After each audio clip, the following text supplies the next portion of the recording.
Hello and welcome to another edition of Two Guys and a Chainsaw. I'm Craig. And I'm Todd. And today we have a special guest. If you are a longtime listener, you may have heard her before. Our guest tonight is my sister, Kristen Kennedy. Say hello, Kristen. Hi, guys. I'm here. All right. The reason that we asked Kristen to work with us today is because we are talking about a movie that is near and dear to our childhood, and maybe Todd's too, and that is 1987's The Monster Squad. Now, this is a movie that I would probably count in my top 5 movies of all time. I just absolutely loved this movie. I was kind of surprised when I told my sister that I was going to be doing this one, that she wanted to talk about it with us, because I kind of had the feeling that maybe I had forced her to watch a little bit more than she wanted to. Kristen, what's your thought on the movie? I don't really remember if you forced me to or not, but when you had said you were doing it, I was like, oh my gosh, I really, really want to do that with you. I have very fond memories of this movie.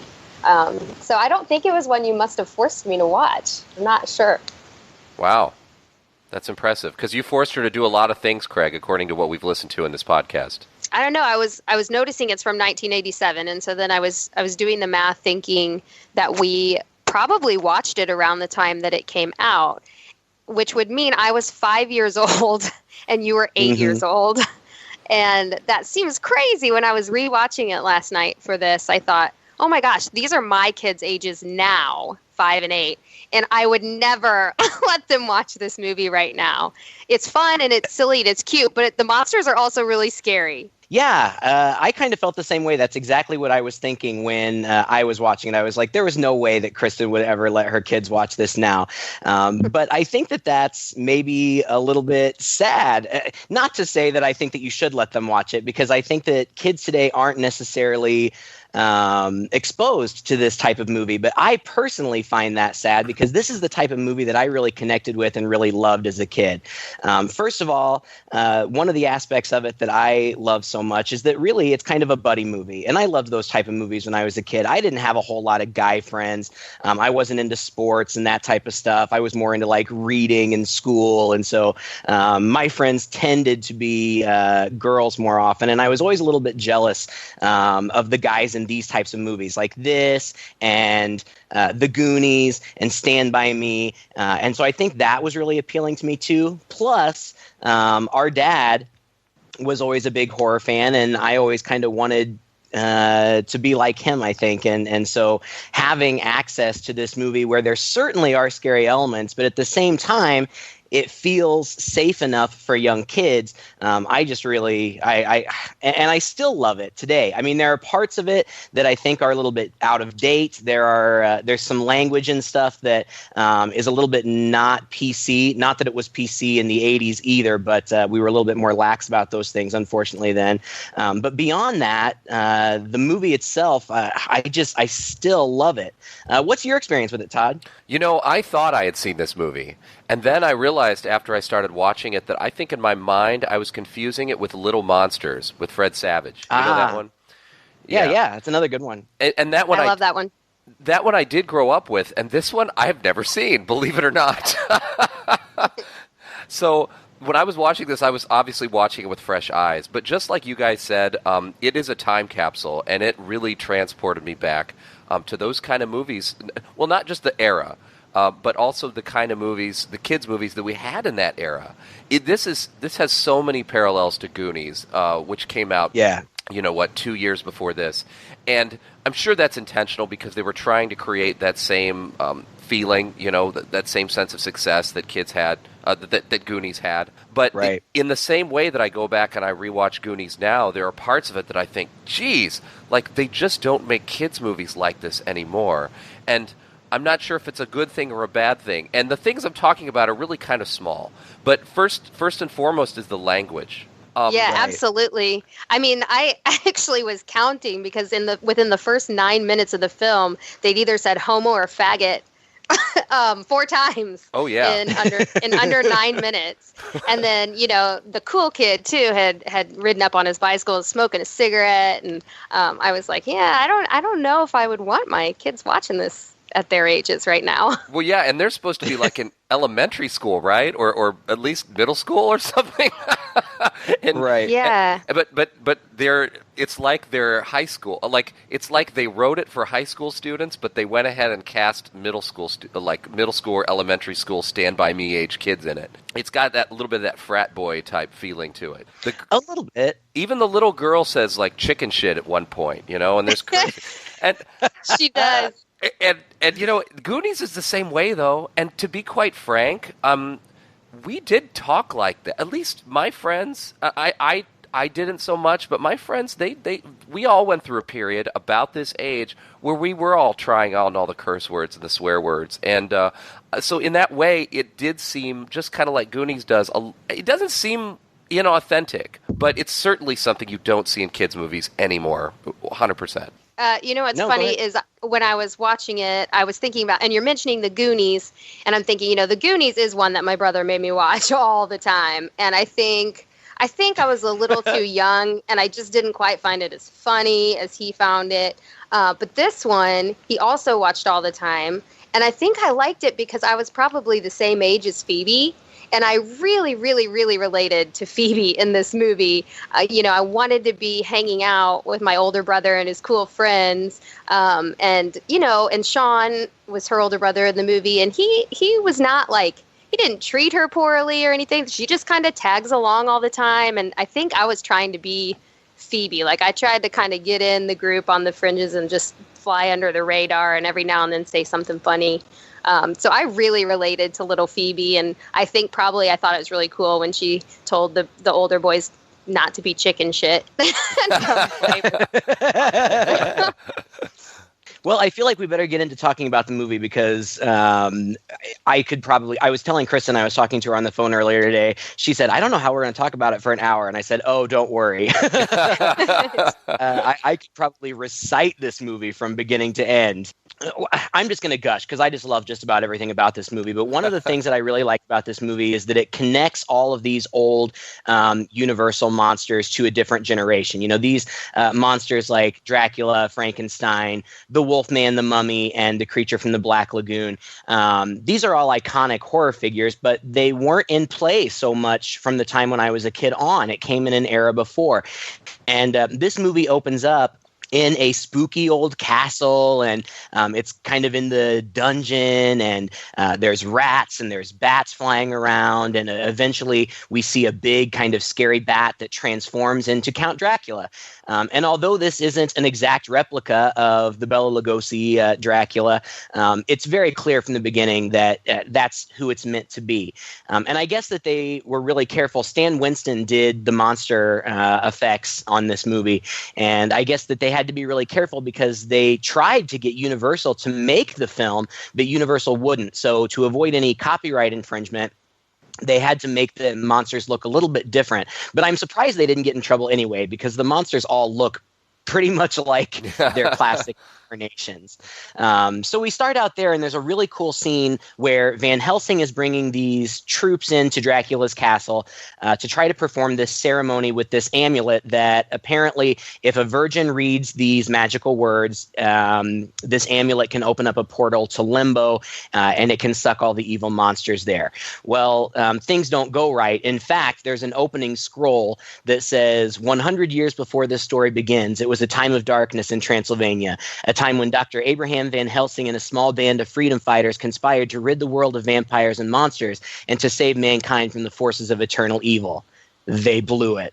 And that's what we get to see here in this opening scene. And it feels maybe on a little bit of a grander scale because it's in color and it's kind of a big set piece, but it feels very much like one of those old movies. So when the portal opens, it backfires and the good guys get sucked in, and they've blown their chance for the next 100 years.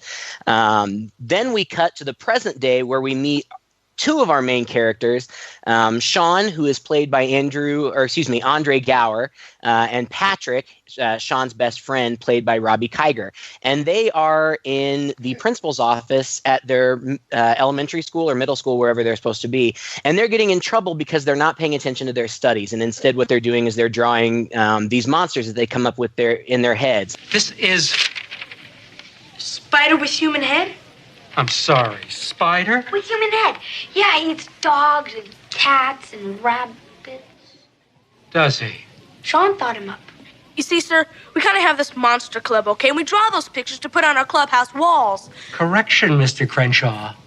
You draw pictures during Mrs. Carlson's science class when you're supposed to be paying attention. Wait, I just want to say one thing. I mean, Miss Carlson's a nice teacher and all, but she's boring and has an odd-shaped head.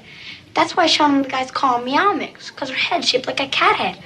But I don't, sir, because how rude. So we then go out and meet a couple of our other characters, Horace, who is also known as Fat Kid. Fat Kid. Yeah, Fat Kid. Called Fat Kid more than anything else in this movie. Yeah, I think they only say Horace twice. Otherwise, Fat Kid. Yeah, Fat Kid. Poor guy. But, it was the 80s. We were mean in the 80s, I guess. Well, you know what? I prefer to call him Chunk, because that's really who he is in this movie. It is. I mean, there are so many parallels. It's so much like the Goonies, but the Goonies with monsters. I mean, even the mom, Sean's mom, is played by Mary Ellen Trainor, who was the mom in Goonies. I mean, there are so many similarities. But, this whole probably, I don't know, first 15, 20 minutes is just introducing us to these new characters. Fat Kid is getting bullied by EJ, who is played by Jason Hervey, who is the older brother on the Wonder Years. And he's just being mean to him and calling him bad names and whatnot. And then the cool kid, Rudy, shows up on his bicycle.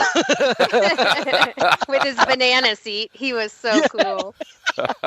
Which I think was awesome. And this kid is played by Ryan Lambert. And I felt like I had seen this kid in a bunch of other things. And I looked at his IMDb page and he really didn't do a whole lot. I mean, he was on Kids Incorporated, which we watched when we were kids. But I think I just watched this movie so much that these kids are all so familiar to me. Anyway, Rudy rescues Fat Kid, and that kind of humiliates the bully.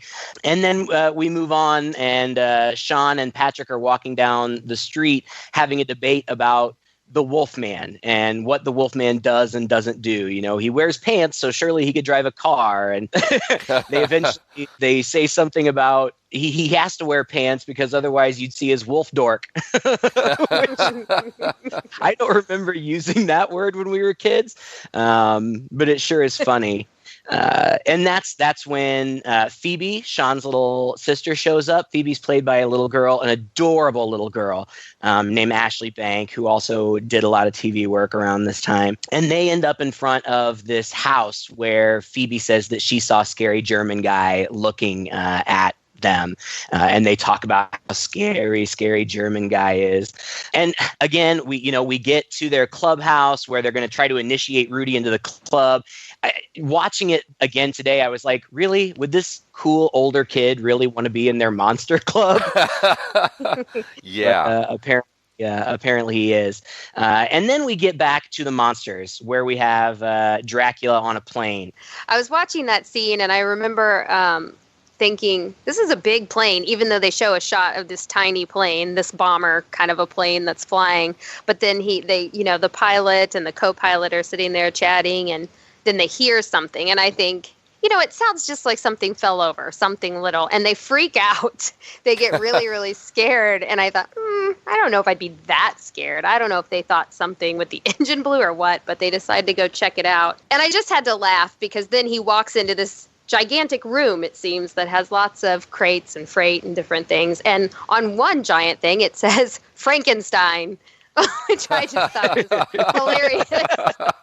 Nobody thought about the fact that this just said Frankenstein on it when they're transporting dead bodies. And they had made jokes about, one guy didn't like doing that. And the other guy said, hey, they don't need more peanuts, or they don't complain about the flight.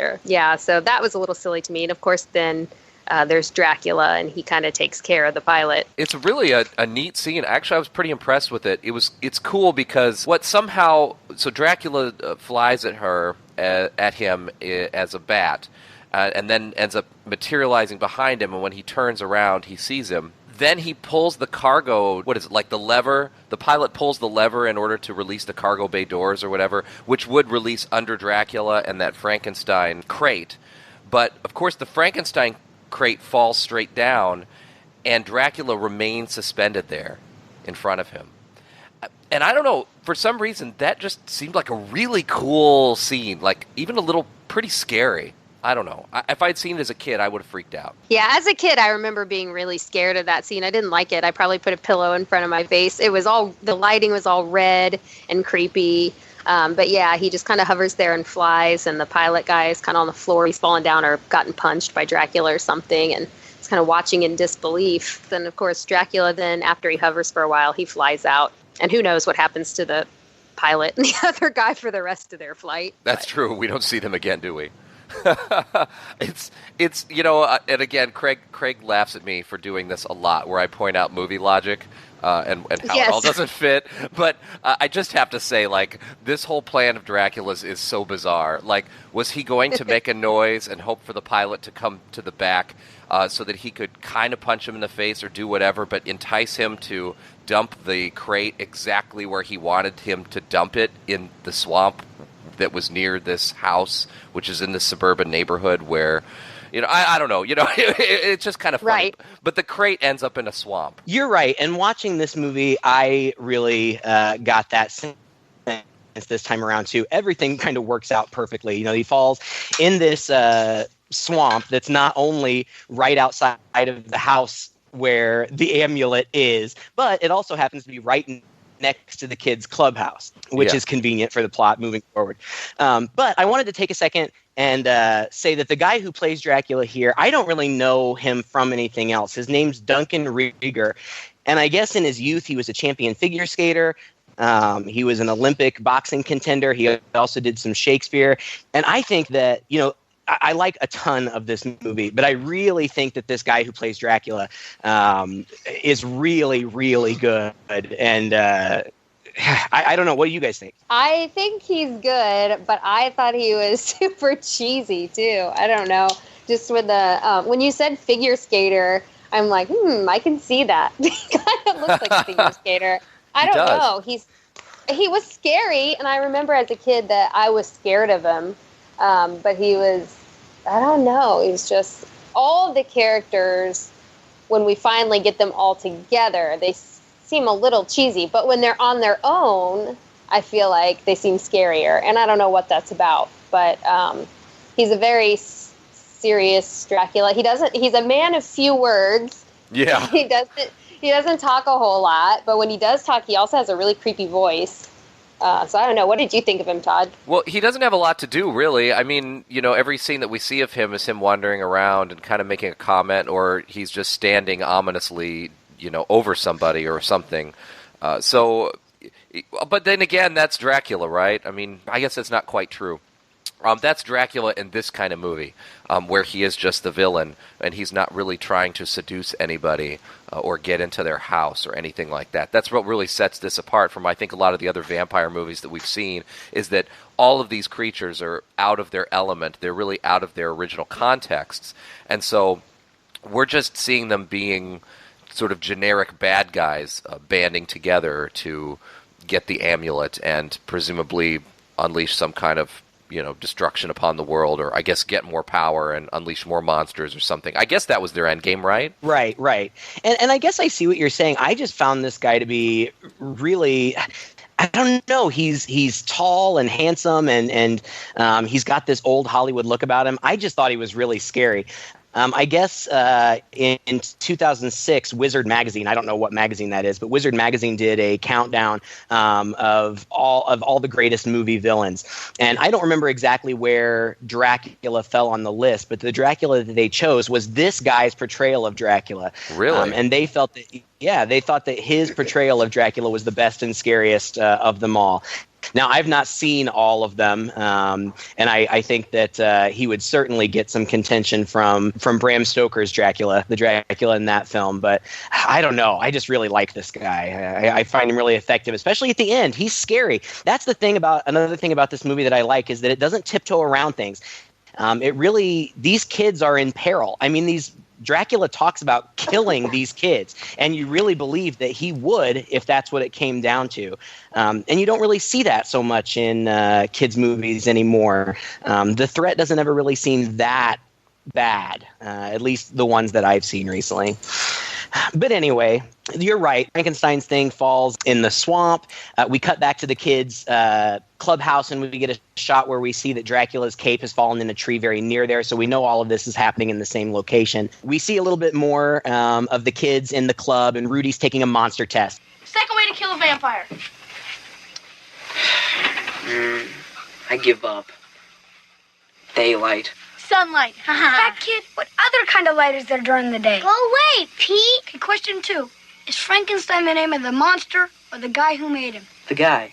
Right. Rudy, while he's up there, is also kind of looking through this camera that's set up out the window, and through the camera he can see this beautiful blonde girl who is always undressing in front of her window. Like, I feel like that's Always. all she does all day. And it seems like she must be looking in the mirror and posing too. Like she's putting on a little show for somebody. Yeah, right? It's like she knows there's a camera set up across the street. Right, exactly.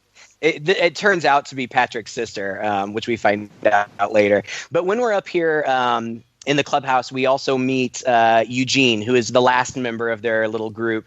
And he's this little tiny guy. He's probably Phoebe's age. And he's so cute. And he's got this little dog. And this kid was played by Michael Faustino, who I looked up just because the name was so familiar. He's the younger brother of David Faustino from Married with Children. But he's so cute. You know, that's another thing that I like about this movie is that the little kids, especially Eugene and Phoebe, are just adorable. They are. And really endearing. Sean goes back into his house, and his mom has bought him, again, another very convenient plot point.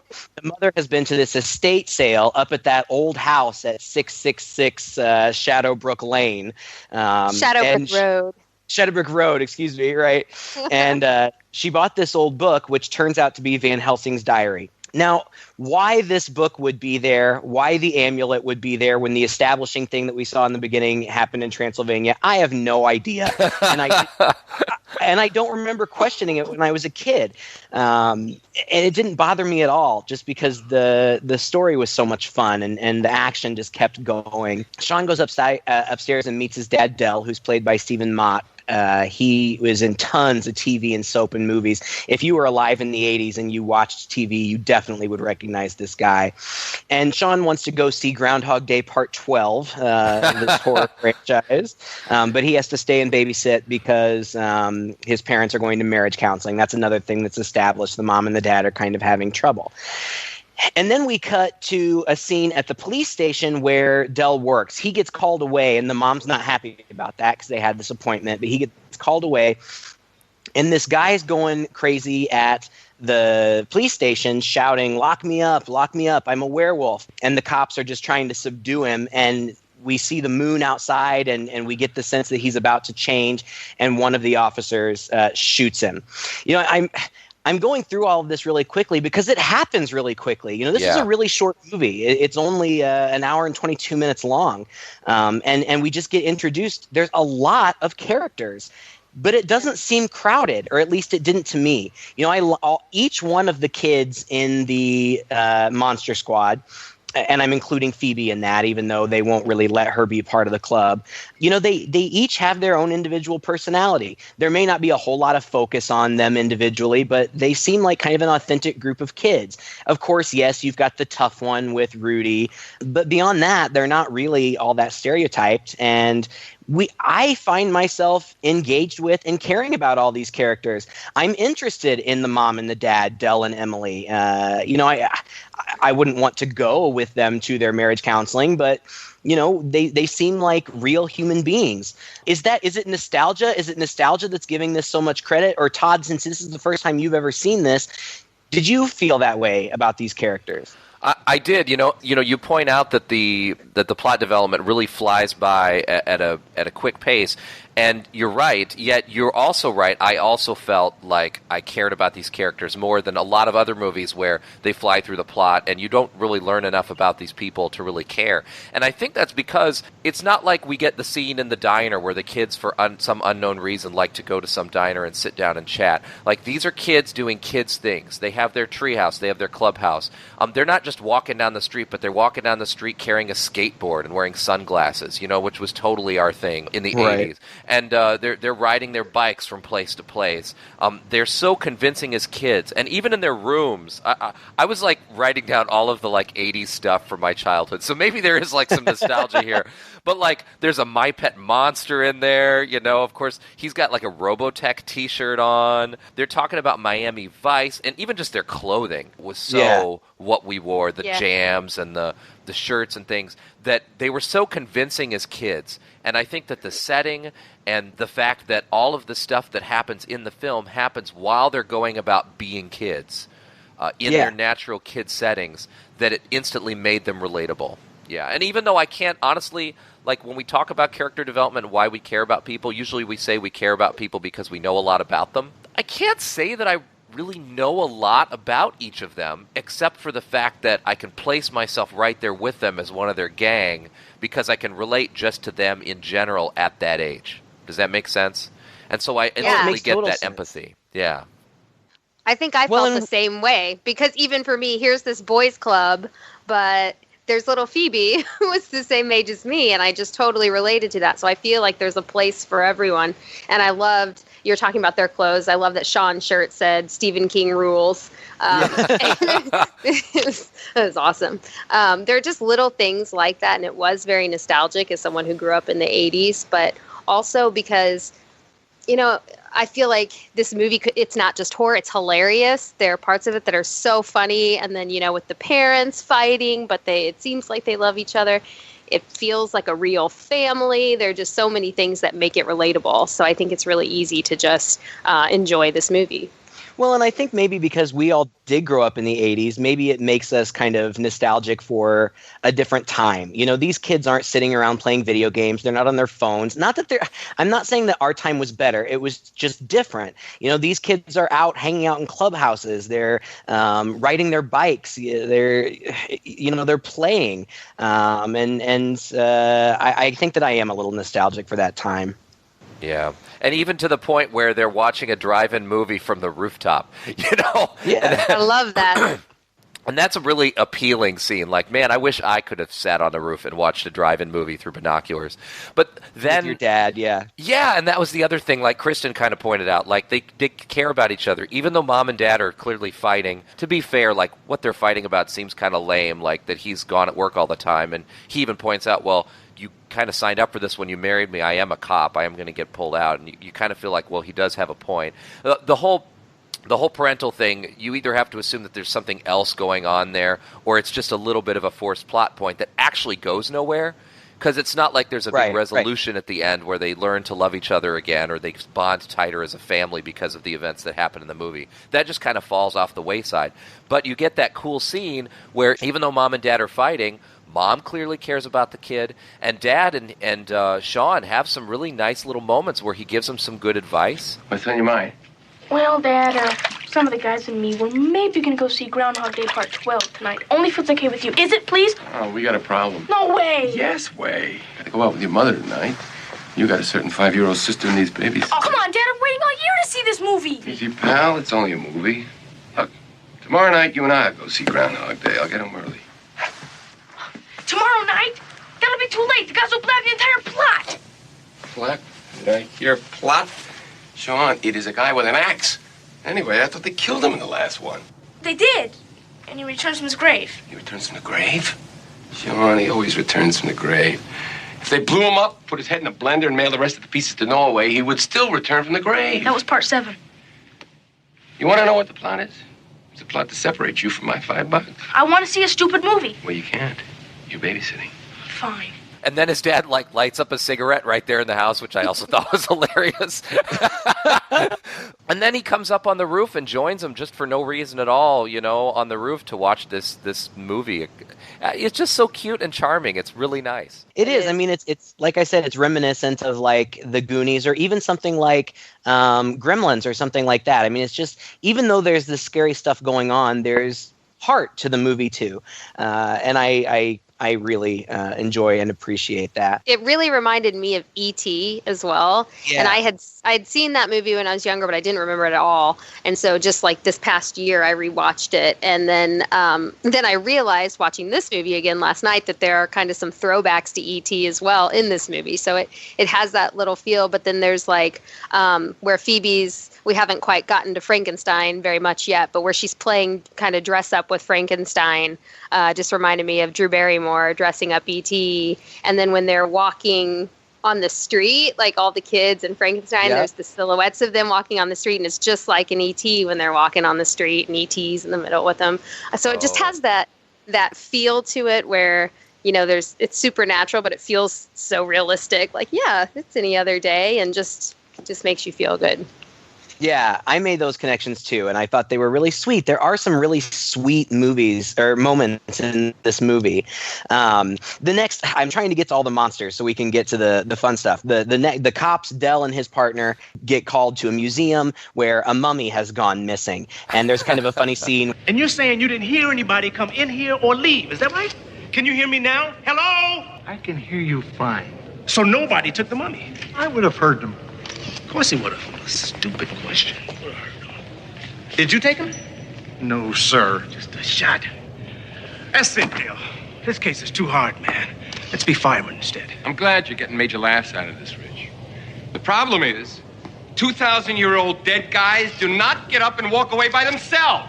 This movie was directed and written, or at least co-written, by Fred Decker, who also did Night of the Creeps. And Todd, when we watched Night of the Creeps, I said there's a line in Night of the Creeps that is almost word for word this exact same line. Do you remember that? Yes, I do, and I remember the scene. Yep. So I don't know if he was paying a little bit of homage to himself, or yeah, clearly if he just really liked the line, because the scene even mirrors it. Like in that movie, a dead body, which ends up being some kind of zombie, goes missing, and then the cop says that line, 2,000-year-old dead guys do not get up and walk away by themselves, and then you see that zombie guy walking around on the street. The same exact thing happens here. As soon as he said it doesn't happen, then we see the mummy lumbering through the street. That's right. That's hilarious. Funny. I think it probably was him doing like an homage to himself, because I was kind of reading about some of these things, and one of the things was talking about how in the Night of the Creeps, in one of the scenes, which I haven't seen that one, I don't think, there's some graffiti on the wall that says "Go Monster Squad." So I think he was like kind of trying to draw attention to his other movies in newer movies. So yeah, the crate falls out of the airplane and lands in this swamp, and it's obvious from where it lands. We see Dracula's cape, which has fallen off him. It's hanging in a tree, and that's right next to the kids' clubhouse. So, like you said, pretty convenient that this would land right in this place. And again, it doesn't necessarily make a whole lot of sense. Why is the amulet here in this town when we started out in Transylvania?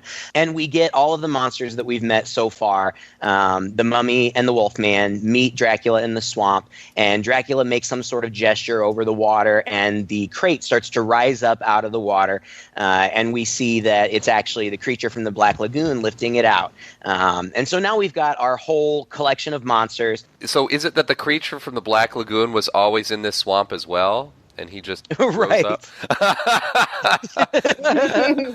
I have no idea. Maybe, okay, you know, if we're going to stretch for logic, maybe the amulet ended up here and they are somehow all attracted to that, and so they've all just kind of congregated here. Maybe they're in league with one another, and Dracula like emailed them all where to meet or something. I forgot this is the 80s, so he would have had to send snail mail. But one way or another, they all end up there. Meanwhile, back at Sean's house, the parents are fighting. There was a cute little scene with Phoebe and the mom, which, again, we've talked about before, how through all of this silliness with the monsters and all of that stuff, there runs these little streams of sweet scenes as well. And we get one of these with Phoebe and her mom. Sean is listening to his parents fighting in the kitchen, and he sees that there's a message for him on the message board by the phone in the kitchen, and it said that a Mr. Alucard called for him. And being the smart kid that he is, he sits down and he starts rearranging the letters.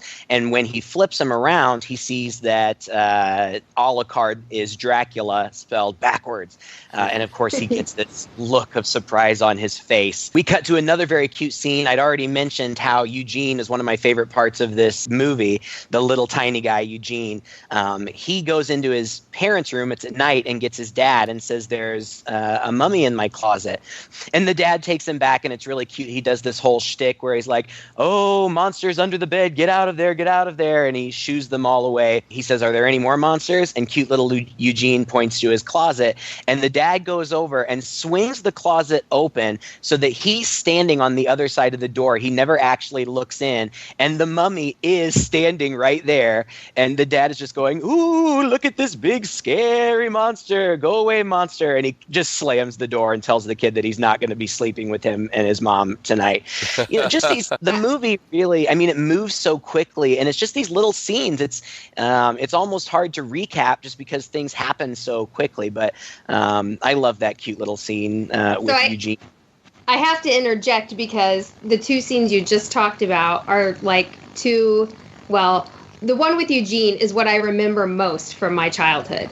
I thought it was hilarious. It just stuck out to me. And now as a parent, I'm constantly thinking about that when my kids come in and are scared and I have to check everything out. I'm like, I need to really look because I remember that parent. There really was a monster in the closet and they didn't see it. But that stuck out to me. That stuck out to me as a kid. But the other scene where you were talking about was so sweet with Phoebe and her mom. Uh-huh. Obviously, I have different eyes. I'm not 5 years old when I'm watching it this time around, but I have a 5-year-old. And I thought, oh, yeah, that's easy to think it's cute. It's horrible. The mom is telling her that this candle is going to protect her from anything bad happening. She lights a candle next to her bed, and the little girl's kind of scared, and she has her little puppy Scruff that she's holding her stuffed animal.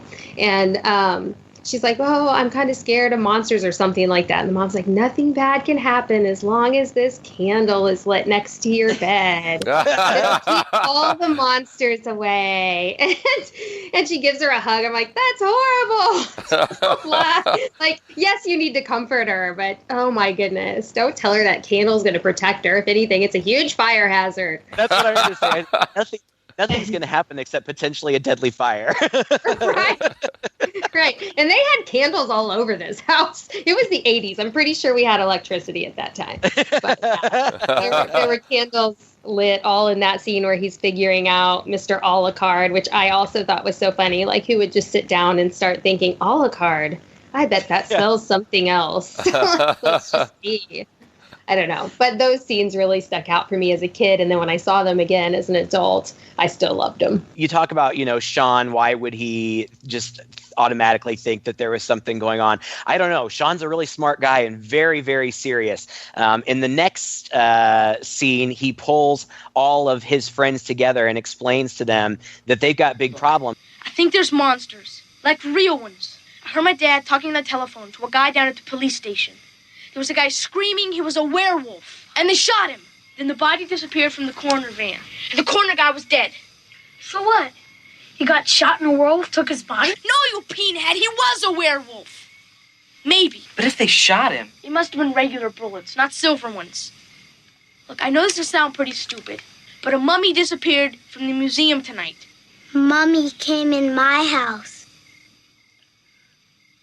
And you guys... Dracula might be here, too. Oh, man, fat kid farted. They take matters into their own hands, and I think that was just really appealing to me as a kid. It felt really empowering as a kid to think kids could take action and do something.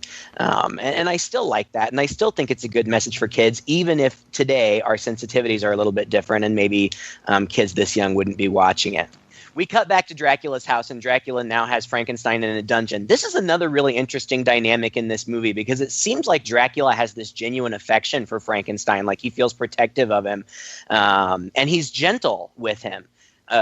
I never really understood why he had him locked in a dungeon. I don't know if that was for his protection or just to keep him in one place.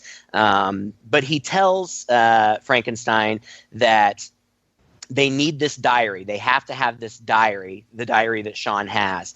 And he says, children have it. I need you to get it from them. And if you have to, kill them. Sean and the other boys decide that they need to go get the help of Scary German Guy because he's the only person they know that speaks German, and they need him to translate this book for them. And they have a meeting at Scary German Guy's house that I want to talk about because it's important, but interspersed or intercut between in between these scenes, there's a short scene where Phoebe is playing by the edge of the swamp, and she's approached by Frankenstein, and she looks up just kind of in surprise, and then it cuts away. I love this scene now as an adult because I know that it's an homage to the original Frankenstein film, where Frankenstein's monster in that film approached a little girl at a river, I believe it was, and they had a very sweet interaction because this little girl was blind, I believe, and so didn't recognize him as a monster. Unfortunately, that scene turned out tragically. Frankenstein, they were throwing petals of a flower, I believe, into the water, and when they ran out of petals, Frankenstein picked a little girl up and threw her in the river. Oh, no. That doesn't happen here, fortunately. But getting back to Scary German Guy's house, Scary German Guy is really nice and cool, and they get him to translate. The amulet, so nearly as I can translate, is concentrated. Good. It is a talisman which wards off evil and is, how you say, indestructible. That means it can't be destroyed. Once every 100 years, at the stroke of midnight, the amulet becomes vulnerable, and at that moment it can be shattered. And if it is? Then the balance between good and evil will shift, and evil will rule. However, our friend Mr. Van Helsing claims there is a way to stop the forces of darkness. How? If one could gain possession of the amulet before those forces, then every 100 years at midnight, there is another option. A ceremony which, when followed to the letter, will open a hole into limbo itself, where dwell the damned. A vortex which, like a great whirlwind, can swallow the forces of evil forever. Can I just say that, like, my favorite line was, and this has tomorrow's date, 100 years ago. It was so dramatic. But it was so funny. And again, like, I look at everything through new eyes now that I have young kids, and like kids are such suckers for that kind of thing too. And I can just hear my 8-year-old son saying, "Oh my gosh, what are the odds?" Like, thinking that is so cool. And then of course watching it as adults, like, well, isn't that just convenient? Oh, that's. But yeah. Before they leave the house, there's a very interesting touch here. Oh yeah. Where they're leaving, and of course these kids are in the monster squad. They're obsessed about monsters, and they immediately have respect for anybody who is like them. And so they form this bond with this guy. I think they turn around and say something like, "Man, you sure do know a lot about monsters, don't you?" And he says, "Yeah, I suppose I do." And he closes the door, and as he closes the door, we see that he has a number tattooed onto his arm. Mm-hmm.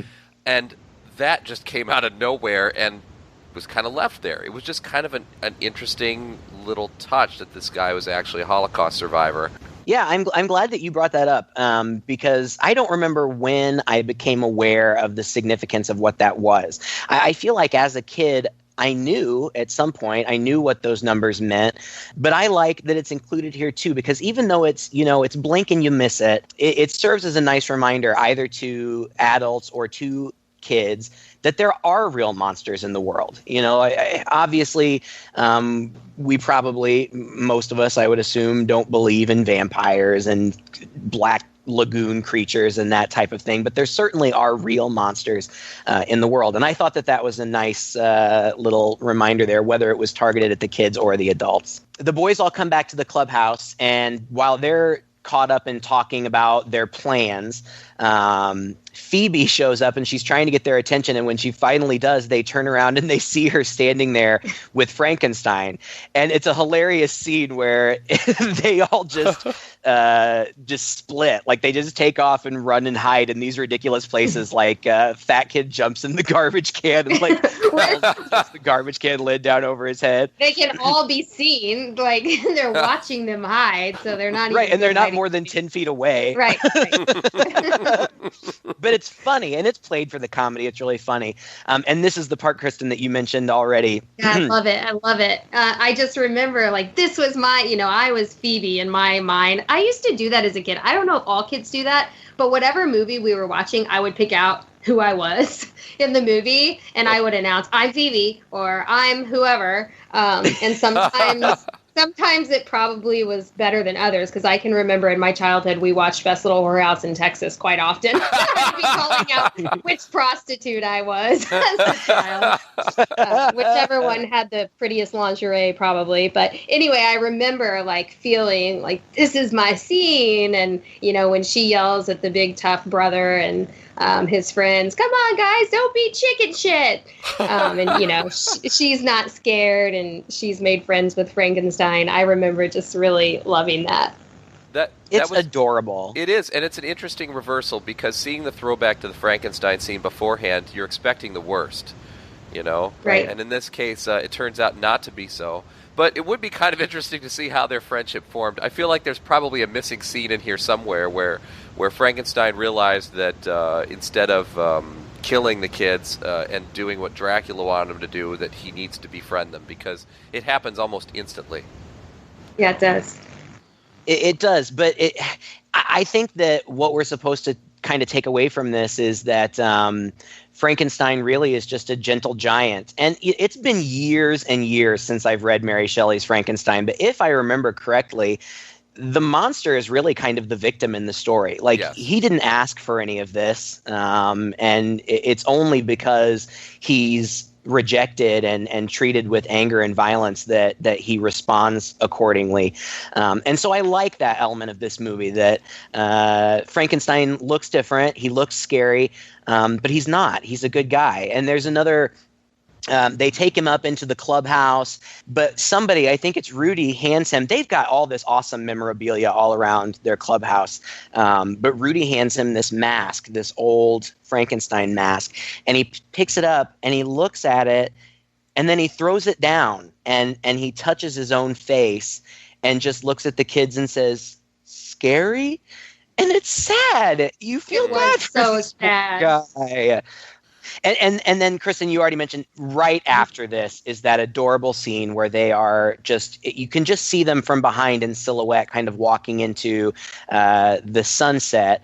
And Phoebe's holding Frankenstein's hand. And, of course, here he is probably 7 or more feet tall, and she's maybe, I don't know, 3 feet tall. And they're all just walking together. And it's just so cute. So many sweet moments in this movie. Right after that, there's just this really quick scene where Dracula finds the amulet behind this wall of this house that he's been in the whole time, so we know exactly now where it is. And then another one of my favorite parts of this movie, it's the 80s, so there has to be a montage moment. And there's, I love it. There's this great montage of the club, the Monster Squad, prepping for what they're going to have to do. And there's this great song in the background. I've never heard this song anywhere outside of this movie. I'm sure it's probably some nobody band. But I love this song that's playing in the background. And we see all this preparation. So Rudy makes steaks in wood shop. Phoebe spends her day playing with Frankenstein and dressing him up in cute little Eugene, the little tiny guy, writes notes to the army guys. Army guys, there are monsters. Come help. And he mails off his letters. Patrick makes business cards for the Monster Squad. Rudy makes silver bullets, apparently, in, I guess, metals? Honestly, Rudy's like the most useful of this whole group, actually. He seems to have access to the most dangerous tools. You're right. I think that song was written for the movie. It's not the best song in the world, but when I was going through the credits at the end, I could see that the same people who wrote that song are the same people who wrote the Monster Squad rap song that's at the end, which also is not the best song in the world. Right. Oh my God, I love them both. I think they're amazing. With the Monster Squad. Da, da, da, da, da, da, da. Oh my God. Yeah, it's pretty awesome. Dracula has the guy who is the werewolf drugged in the house because during the day he's still a human being. But actually, the guy has him fooled. He hasn't really swallowed the sedative. So when Dracula leaves, he breaks out and he goes and he calls Del. Now, I don't know how he would have got Del's phone number or how he knows all of this plan. I guess Dracula's just been very transparent about his plan. But he tells Del he's going to kill your son. And then right at that moment, he transforms back into the Wolfman. Rudy and Patrick get Patrick's sister, the girl from the window, and very awkwardly ask her, is she a virgin? Which would be awkward for, I suppose, maybe an 8-9-year-old kid to be asking his teenage sister. So she's going to help them out. The rest of the squad, which consists of Sean, Fat Kid, and I feel so bad calling him that, but that's what they call him. But that's what they call him the whole movie. Sean, Fat Kid, and Eugene are at Dracula's house, and they are going in, presumably to look for the amulet. They've got Frankenstein with him, too, and he is supposed to be their muscle. So they go inside, and as soon as they get in there, Dracula hears them. He's down in the basement, I guess, and he sets off this bomb. I'm not really sure what the purpose of this bomb was. I don't know if it was a booby trap or what, but it's effective because it causes part of the house to collapse and it lands on Frankenstein, so Frankenstein's kind of out of the picture. So they're standing in this hallway, and Sean is on one end of the hallway, Eugene and Fat Kid are on the other end, and the Wolfman jumps out in between them. And this is probably the scene that most people remember from this movie, the most iconic line from the movie. Take him in the north! Take him in the north! He doesn't have north! Go it! Wolfman's got nards! Debate is over. Bring this movie up to anybody who knows it, and that's probably the first thing you're going to hear. And it's a great line. So many great lines are coming up. Like I was taking notes on my favorite lines, and they all just happen in the end. There's so many great one-liners. It's so like the action is going, but they still take time to be really funny in all of these scenes too. I love it. The three boys take off, but they get cornered. They're in this long corridor, and on one side of them is Dracula. On the other side of them are some brides of Dracula who we just recently saw for the first time. But they pull a secret lever and end up down in the basement where the amulet is. Sean goes in and gets the amulet, but when he comes back out, Dracula's waiting for him and grabs him. But Fat Kid, knowing, how you defeat vampires, opens up a piece of pizza that he apparently had in his pocket.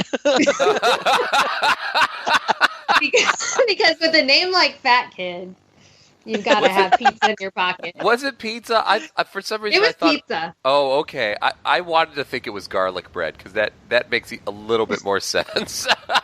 It was totally a piece of pizza. Oh my gosh! It was pizza, and he puts it on Dracula's face, which burns him because of the garlic. And so they run out and get away. They run out to the road, and again, coincidentally and fortunately, scary German guy shows up in a car, and he's got Phoebe, Rudy, Patrick, and Patrick's sister with him.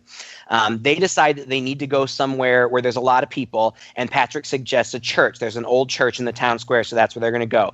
They take off, but the mummy jumps out in the road in front of them, and scary German guy swerves away, but the mummy is able to grab onto the back of the car, and he's just hanging there on the back of the car.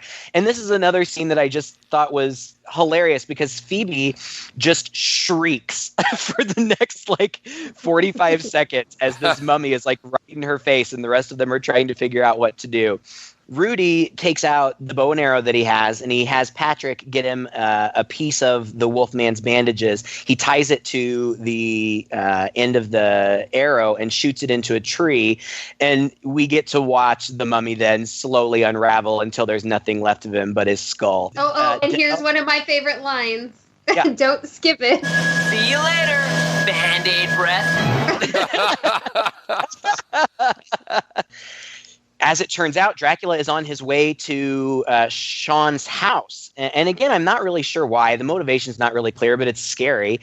He goes to Sean's house, and he takes a big thing of dynamite, and he throws it into their clubhouse and blows it up. Right then, Del and his partner show up. Del gets out and draws his gun on Dracula, but Dracula's not at all concerned. He lights another stick of dynamite, throws it under the cop car, and blows it up with the partner in it.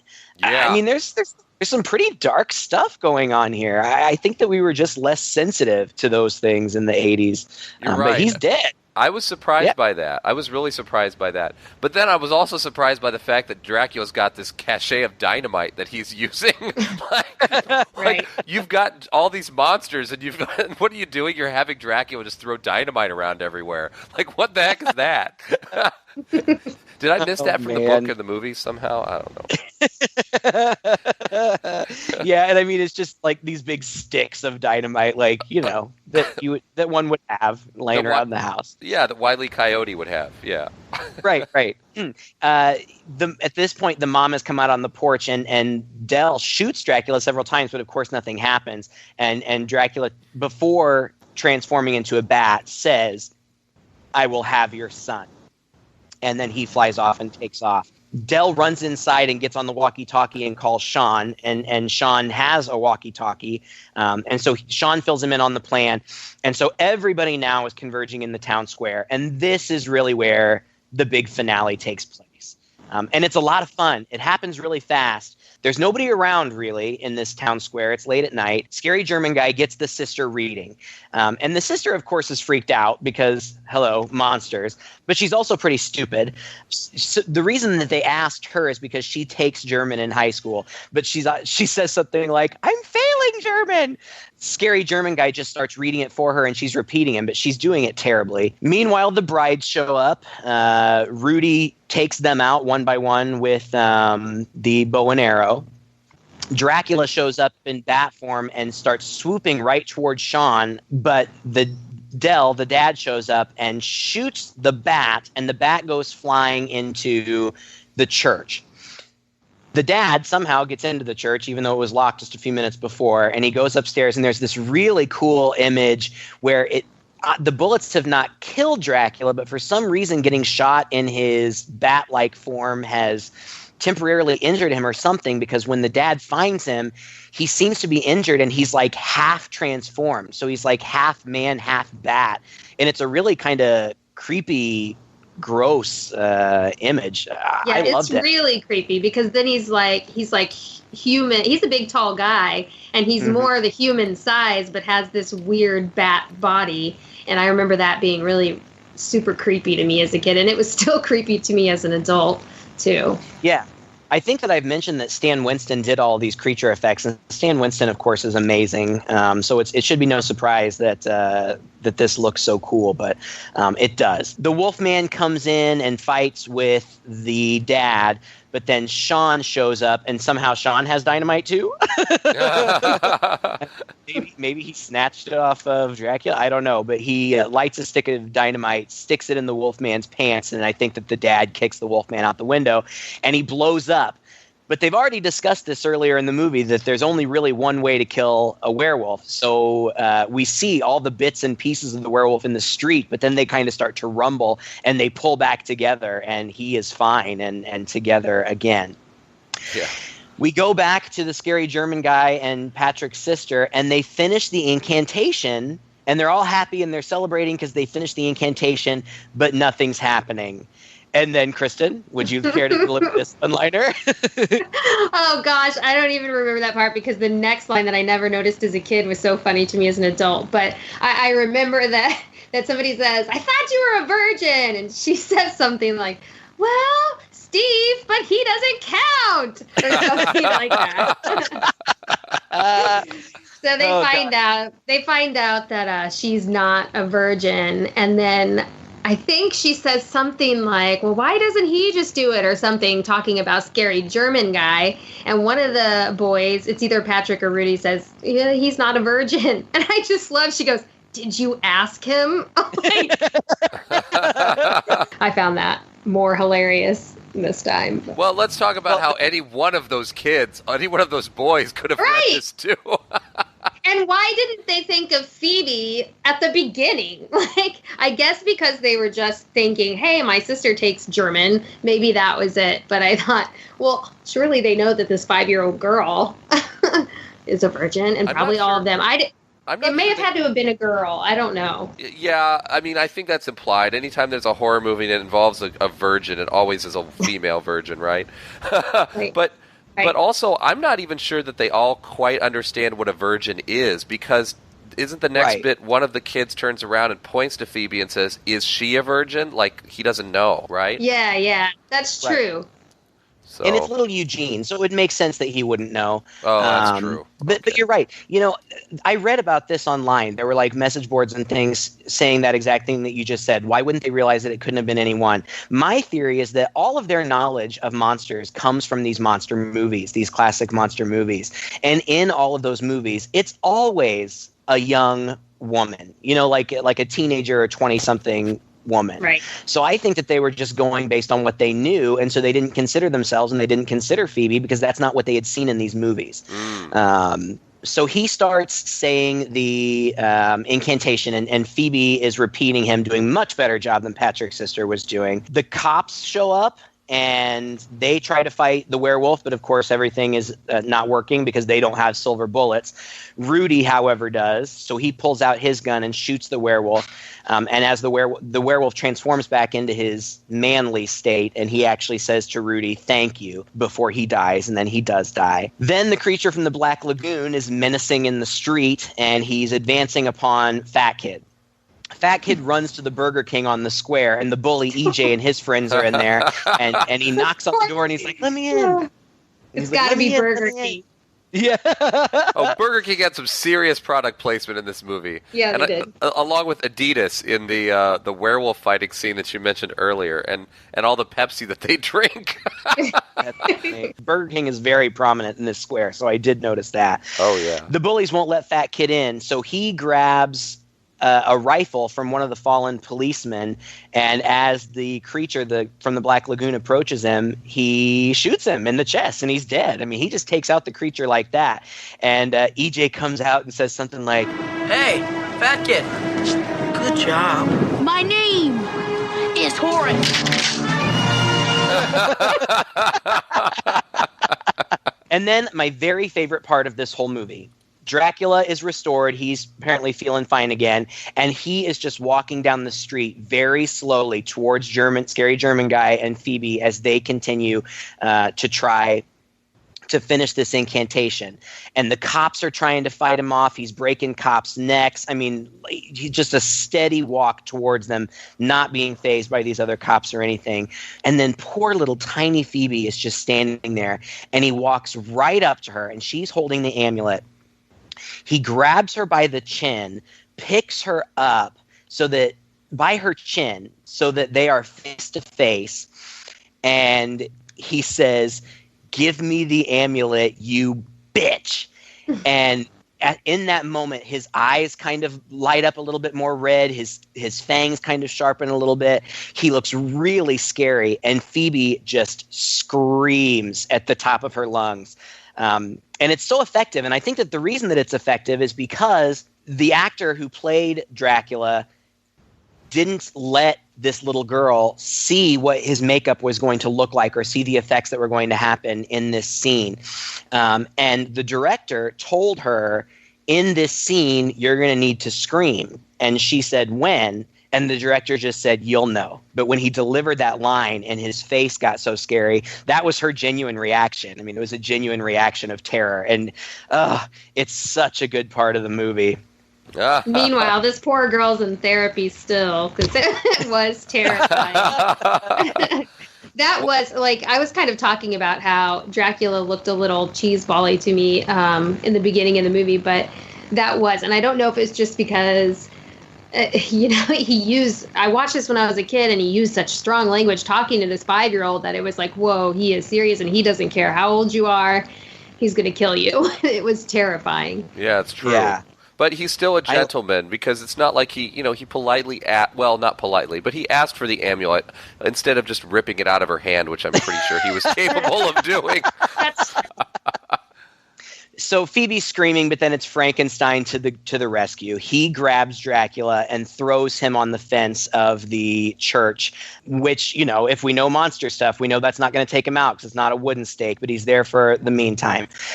Scary German guy and Phoebe finish the incantation, and the vortex opens, and things start getting sucked in. And Dracula, Sean is standing, I guess, kind of in the street, and Dracula, I guess, has gotten himself off of this stake, and he grabs Sean, and they're on the ground together, and they're both getting pulled into this vortex. Sean grabs, I don't know what it was, I don't remember, something wooden and sharp off the street and stakes Dracula. And then this is the only part of the movie that even as a kid I thought was pretty cheesy. Van Helsing shows up. I guess Van Helsing must have gotten sucked into the vortex in the beginning, and now he's been able to come back out to help out. But he grabs Dracula, and he's holding around his chest, and they're both getting sucked into the vortex. And Van Helsing just gives Sean a great big old thumbs up, like, "Good job, Al, you did it." And so then we go to that cornball moment, to the moment in the movie that literally makes me cry. Now, it doesn't take much to make me cry, to be fair, but Frankenstein is getting sucked towards the vortex, and Phoebe is huddled behind this park bench that I guess must be screwed to the ground or something, so it's not getting pulled. And Frankenstein's reaching towards her, and she's reaching towards him, and she's just saying, don't go, Frankenstein, please don't go. And he's saying Phoebe and reaching for her, and I think they get a hold of each other's hands a little bit, but then he gets sucked in, and she takes her little stuffed animal Scraps that she's had with her in every scene, and tosses it to him. And God, it's goofy. It's a cheeseball movie, but that part got me. I just thought it was so sad. Poor Frankenstein was a good guy all along, and now he has to get sucked into limbo with all the rest of the monsters. Yeah, with that buddy to forever remind him of what he left behind. Yeah. Scraps. But Scraps, I'll have you know, Phoebe wore Scraps in a belt through the whole movie. Like, she had this belt and she stuck her little stuffed animal, and I think I did that with my stuffed animals after watching that, or I thought it was like a backpack. I just knew that I had to have that, like the stuffed animal that could be on my body, like Phoebe wore. That's cute. Yeah. Well, then it's just the end. We have a sweet little family reunion. Todd, you kind of said earlier that there wasn't really any resolution to their family problems, and I feel like there is. I feel like this traumatic experience that they've gone through kind of brings them together. In the end, we see Sean and Phoebe and the mom and the dad embracing one another as a full family. And I remember thinking as a kid that maybe this was going to be the thing that brought the parents back together. I don't know if that's true. I don't know if that's just being sentimental or what. But then the army arrives, and I love this. The guy, the general or whoever he is, pulls out Eugene's letter and says, "All right, where are they? Where are the monsters?" I love that scene. I thought it was hilarious, and for a few reasons. Obviously, like that Eugene's letter actually brought the army. Second of all, it was kind of cute that like even Eugene's letter turned out to be helpful. You know, that was kind of nice. Right. Then the third thing is whenever they're portraying the army just like they do in those old B movies. Like this guy is like he just came off of the World War II battlefield. He's got his helmet on and he's chomping on a cigar. And they roll up in tanks. They have a tank, down the street. I think the army guy says something like, "Who's in charge here?" And Sean steps up and says, "I am." And he says, "Well, who are you?" And Sean hands him one of the cards and says, "We're the Monster Squad." And then the amazing Cue the Monster rap song. Cue the rap song. Oh, and it's so good. Readers, I know you're going to side with me or readers, listeners, I know you're going to side with me on this one. This is a classic song here at the end. Oh man. Oh my gosh, it is funny. It's very funny. It was a prerequisite though. Like every movie, like there was a period of time there for a good decade where every movie had to end with the rap song playing. Yeah, with the title of the movie in it. Yeah. Right. Yeah. I usually try to find some trivia on these movies. I didn't find a whole lot for this one. Sadly, one of the only things that I found was that the actor who portrayed Fat Kid died, I think, of pneumonia in 1997. The movie didn't get, it was basically a flop when it was released into theaters, and it had a really short release because it didn't do well. It wasn't until it came out on home video that it really found a cult following. And I was kind of surprised to hear that because this was a movie that I remember talking about with people as a kid, and that I remember watching with my friends and my cousins and stuff. And everybody that I knew and everybody that I watched it with loved this movie. But maybe it just took, the video store shelves to get it circulating. Well, I remember the hype around this movie, and that's why I thought I had seen it, until I actually popped it in and realized, no, I was confusing it with The Little Monsters, and I'd never seen it. So, but there was a lot of hype. I mean, there was the Burger King tie-in. I remember that. I even found online an Adidas poster, like that they must have had in like shoe stores or something, and it's so hilarious. It's got all the monsters there, and it says the boys are back, and this time they're wearing Adidas. And That's funny. I'm gonna post it on the site. It's too funny. Yeah, but like, I think that this should have been like the Goonies of monster movies, and the only thing I can think of is that I think this movie was rated PG-13, which would have totally limited the audience that could have gone to see it. Right. Or at least might have given parents pause and might have made it a little less. Plus, it wasn't Steven Spielberg, so you got that too. I suppose. Right. But yeah, I don't know. I mean, I think it's pretty obvious how I feel about this movie. And Kristen, it seems I'm happy to hear that you still have such fond memories of it, because I know there were some movies that I made you watch that you were not so fond of. But Todd, there were a lot. There were a lot, but I do like this one, and I liked it. I liked it again this time. I mean, I haven't watched it since we were kids, but I really liked it, and I appreciated it in different ways. But yeah, it's good. So Todd, what do you think? Yeah, I really thought it was charming as a kids movie. Now, obviously, like. And again, as a time capsule of the 80s, like, I can forgive so much stuff because of the era it was done in and the fact that it's aimed for kids. Okay, all those coincidences and whatever, that's fine. What are you going to do? But I was really impressed, again, by the fact that they pulled no punches in, like, what you were saying earlier, Craig, about the real danger that these kids are in. And the creature effects are so damn good. Yeah, they're great. These monsters could be in any, like, serious horror film. And maybe the best one is that creature from the Black Lagoon. Like, man, if he could have had more screen time, because that is the best creature from the Black Lagoon makeup I have seen in a really long time. I mean, his mouth it was really good. And he moves, and he's slimy and scaly, and oh my gosh, was that good. But yeah, there's gore in it, there's some blood, and I think maybe all of that probably combined to give it that PG-13 rating, which probably, maybe all of that just kind of explains why maybe parents shied away from it a little bit. I don't know. I don't know if that would be enough, but it's the only theory I have, because otherwise, if I had seen this movie when you guys had seen this movie, I would have just as many fond memories of it as you do. And this would definitely be something that I would, be showing my kids, for sure. That's what I was going to say. I hope that people from our generation who enjoyed the movie will share it with their kids, even if they wait and maybe show it to them when they're a little bit older. This is the type of movie that I think, if they ever remade it, which of course, pretty much seems inevitable with any movie these days, I just don't think that it would have the same charm. I can't imagine, and I could be surprised, and I'd be willing to give it a shot, but I kind of hope that instead people can just appreciate the charm of the original. There'd be a cynicism about it today, there'd be a lot of like nudging and winking, and the kids would probably be a little more crass and a little more knowing and a little more, I don't know, adult. And you're right, it just wouldn't have the same flavor. Maybe we're going to come back to seeing more kids movies and things that aren't always winking at the audience, but just go straight forward with the heart. and the honesty and this is what we're doing and this is what it's about and just deal with it that this movie has. And I think kids like that. I mean, I think kids appreciate that. And I think that the Monster Squad belongs on your shelf right next to Best Little Whorehouse in Texas. That's good, positive movies to show your children. Yeah. It certainly was in our house. You know what? It's so funny that I learned this today because I kid you not, it was also in our house. My mom loved the Best Little Whorehouse in Texas, and I started watching that from like 5 years old. Oh yeah, we did too. Yeah. The good old days.